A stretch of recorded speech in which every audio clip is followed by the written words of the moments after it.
You scream, I scream, we all scream for... You know the rest. Hey, what's up?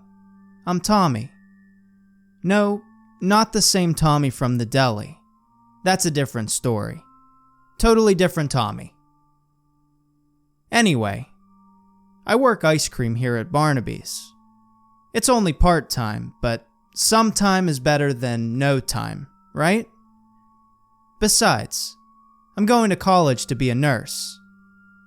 Yeah, that's right, a nurse. Don't judge. It's a noble profession. At least, that's what my mom tells me. Anyway, I've been here about 1.5 years now. It's pretty cool. Get it? Cool. Ice cream. Never mind. I'm bad at telling jokes. I moved out to LA a few years back and tried my hand at stand-up. Yeah. I ended up doing sit-down. Forget it. I'm done. Anyway, I was sitting at home the other night, bored out of my mind, searching Reddit. I came across all these stories set in a place called Barnaby's, an old grocery store. Anyway, I got to thinking, hey, I work at a place called Barnaby's. I know a guy named Stuart and a guy named Steven. I remember when Zeke went running through the store with Stephanie. What? Mr. Barnaby's collecting stories? I didn't know anything about it. Man, nobody ever tells me anything.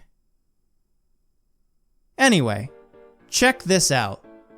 I'll turn this into Boss Man tomorrow. It was last June, the dead of summer, hot as hell. It was so hot that Satan called and wanted to borrow some of our heat.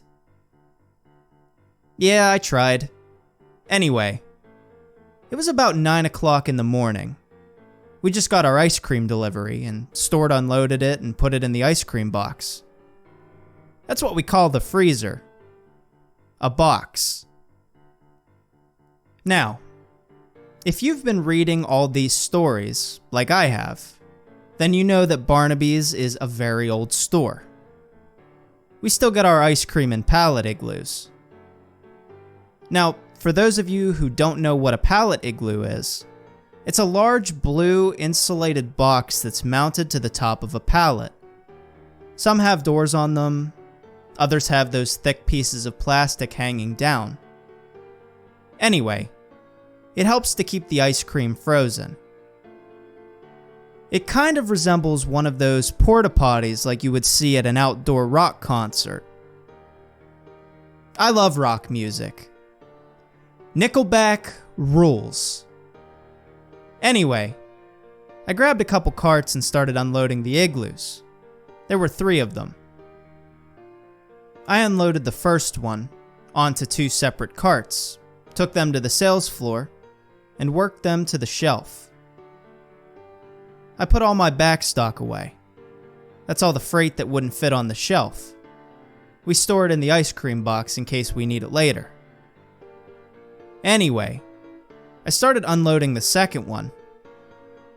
I got about halfway down and saw what looked like a little piece of ice in the back of the box.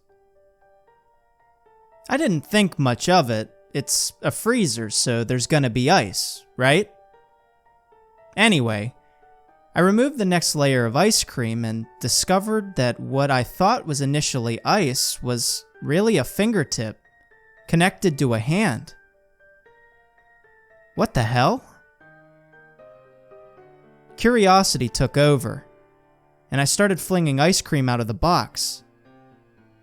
Now, I like to think of myself as a pretty tough guy. I can handle anything, nerves of steel and all that. But what I found in the back of that box made me scream like a little girl. It was a dead body. A frozen dead body. Better yet, a frozen, decapitated, mutilated dead body. There were frozen arms, frozen legs, hands, feet, a head, all of it. All thrown into the back of the box. The blood had mixed with the ice and settled in the bottom of the box. There were ice crystals formed on the parts, which were all frozen together. It looked like a sick game of Twister. It was horrifying.